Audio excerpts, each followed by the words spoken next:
শ্রী গুরু জয়। উপস্থিত হয়ে গেছে আপনাদের সামনে একটি অসাধারণ লীলা কাহিনী নিয়ে।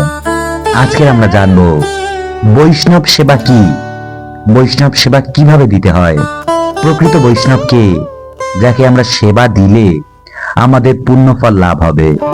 সত্যিই কি বৈষ্ণব সেবা দিলে এরকম হয়? জেনে বুঝে বৈষ্ণব সেবা দিলে পরে একরকম ফল হয়, আর অন্যরকম ফল হয় যখন অজানা অচেনা কোনো বৈষ্ণবকে আপনি কোনরূপ কোনো সেবা বা সাহায্য করছেন তখন। তাই আজকে লীলা কাহিনীটির মাধ্যমে জানবো বৈষ্ণব সেবা জেনে দিলে বা অজানায় দিলে কি ফল লাভ হয়। যারা এই ধরনের অজানা লীলা কাহিনী, অজানা তথ্য জানতে ইচ্ছুক এবং যারা এখনো পর্যন্ত শ্রী গুরু চরণেষু এই চ্যানেলটিকে সাবস্ক্রাইব করেননি, আপনারা অবশ্যই সাবস্ক্রাইব করবেন এবং একটা লাইক করে দেবেন। লাইক করলে অনেক উৎসাহ পাই। সঙ্গে যারা যারা এই ধরনের কাহিনী জেনে সমৃদ্ধ হবেন তাদের মধ্যে শেয়ার করে ছড়িয়ে দিতে ভুলবেন না। শুরু করছি আজকে নিবেদন। তুঙ্গভদ্রা নদীর ধারে একজন লোক বাস করতেন। তার নাম ছিল কটাল। এই কটাল তেমন একজন ভালো মানুষ ছিলেন না। দুনিয়ার এমন কোনো পাপ কাজ ছিল না যা তিনি করেননি। অনেক পাপী ছিল সেই ব্যক্তি কটাল। লিখতে লিখতে যমরাজের খাতার পৃষ্ঠার আর কোনো জায়গা খালি ছিল না, সবই ভর্তি। একদিন রাতে প্রচুর ঝড় বৃষ্টি। ওই দিন কটাল আর ঘর থেকে বের হতে পারল না, ঘরেই শুয়েছিল সে। তখন এক বৈষ্ণব ঝড় বৃষ্টির মধ্যে দিয়ে কটালের বাড়ির ঘরের দরজার সামনে এসে আশ্রয় নিয়েছিল।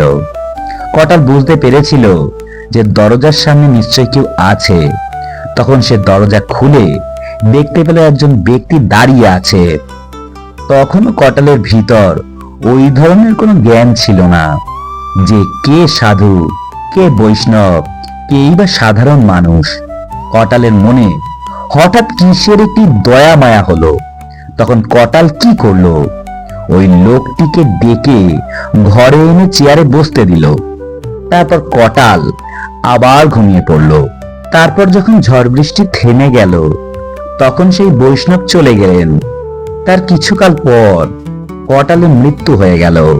মৃত্যুর পর যখন কটাল যমালয়ে গেলেন, যমরাজ চিত্রগুপ্তকে বলল, দেখো তো এই ব্যক্তির লিস্টে কি লেখা আছে। চিত্রগুপ্ত খুঁজে দেখে সব জায়গায় লাল আর লাল, কোনো জায়গায় কোথাও ফাঁকা নেই। হঠাৎ দেখতে পায় একেবারে শেষের পৃষ্ঠায় একটু লেখা আছে নীল কালি দিয়ে। চিত্রগুপ্ত তখন যমরাজকে বললেন, এই তো পেয়েছি, একটা নীল দাগ আছে। যমরাজ তখন কটালকে বলল, তুমি একবার মানব জন্ম পাবে আর বাকি সব নরক। তা তুমি আগে কোনটা নেবে, মানব জন্ম নাকি নরক জন্ম? কারণ তুমি একবার নরকে গেলে কবে যে আবার মানব রূপ পাবে সেটা আমিও ঠিক বলতে পারছি না। তখন কটাল যমরাজকে বললেন, আমি কি এমন কাজ করেছি যার কারণে আমায় মানব রূপ পেতে হচ্ছে? তখন যমরাজ বললেন, একদিন রাত্রেবেলা খুব ঝড় বৃষ্টি হচ্ছিল। তখন এক বৈষ্ণব তোমার ঘরের দরজায় এসে দাঁড়িয়েছিল। তুমি সেই বৈষ্ণবকে ঘরের ভিতরে এনে চেয়ারে বসতে দিয়েছিলে, তার জন্য তুমি মানব জন্ম পাবে। তখন কটাল বলল, আমি তো তাকে খেতে দেইনি, আর খাওয়া তো দূরের কথা, আমি তো তাকে পাখার একটা হাওয়াও করিনি। কটাল বলল, তাহলে সুযোগ যখন পেয়েছি আগে আমি মানব জন্মই নেব, কিন্তু আমার একটা আবদার আছে। তখন যমরাজ বললেন, কি সেই আবদার বলো? আমায় আশীর্বাদ করুন যাতে আমি জন্ম নেওয়ার পরে যেন আমার ভিতর আত্মজ্ঞান প্রকাশ পায়, যেন আমি বৈষ্ণব দেখে কোনো নিন্দা না করি, বৈষ্ণবদের সম্মানের সহিত যেন ভক্তি ভরে সেবা করতে পারি। যমরাজ তখন কটালকে আশীর্বাদ প্রদান করলেন, বললেন, তথাস্তু। এই দেখুন, যমরাজ ছিলেন 4 জন মহাজনের মধ্যে একজন। তার কথার অনেক মূল্য আছে। আর কটাল যেহেতু বিষ্ণু ভক্ত, সেবা দিতে চাইছে, এখানে কোনো বাধা দিতে পারে না। কৃষ্ণ বলেছেন, যদি কেউ ঘরে বসে মনে মনে আমার নাম জপ করে, আমি তৎক্ষণাৎ তার হৃদয়ে বাস করে থাকি। আবার দেখুন, কেউ যদি মৃত্যুর সময় বিষ্ণুদূতের চরণে নমস্কার জানাতে পারেন, তার আয়ু তৎক্ষণাৎ বৃদ্ধি লাভ পায়। কিন্তু এই সুযোগ কে পাবে? পেয়েছিল একমাত্র অজামিল। পৃথিবীতে একবারই বিষ্ণুদূত আর যমদূতদের মধ্যে মারপিট হয়েছিল এই অজামিলকে নিয়ে।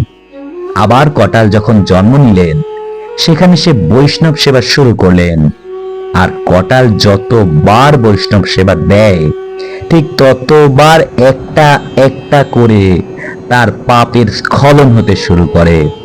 ক্ষয় হতে হতে একদিন দেখা গেল তার সমস্ত পাপ ক্ষয় হয়ে গেছে। এই হলো প্রকৃত বৈষ্ণব সেবার ফল। আপনি জানতে বা অজান্তে কেমন ধরনের বৈষ্ণব সেবা করলে কি ফল পাবেন, সেটি আজকে কাহিনীর মাধ্যমে তুলে ধরলাম। এরপরে কটালের পুণ্যফল আবার শুরু হলো।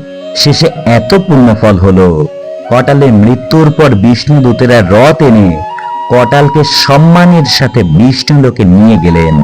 এই হলো বৈষ্ণব সেবার ফল, এবং কটালের আর নরক গতি হলো না। আজকে এইটুকুই। পরের দিন আবার উপস্থিত হয়ে যাব নতুন কোন অজানা তথ্য বা অজানা লীলা কাহিনীর সঙ্গে। ততক্ষণ কিন্তু শ্রী গুরু চরণেশু এই চ্যানেলটিকে সাবস্ক্রাইব করতে ভুলবেন না, এবং যারা যারা এই ধরনের অজানা কাহিনী অজানা তথ্য জেনে সমৃদ্ধ হবেন, তাদের মধ্যে শেয়ার করে ছড়িয়ে দিতে ভুলবেন না। ততক্ষণ সকলে অনেক ভালো থাকবেন, সুস্থ থাকবেন। দেখা হচ্ছে পরের দিন। শ্রী গুরু জয়। হরে কৃষ্ণ। রাধে রাধে। নমস্কার সবাইকে।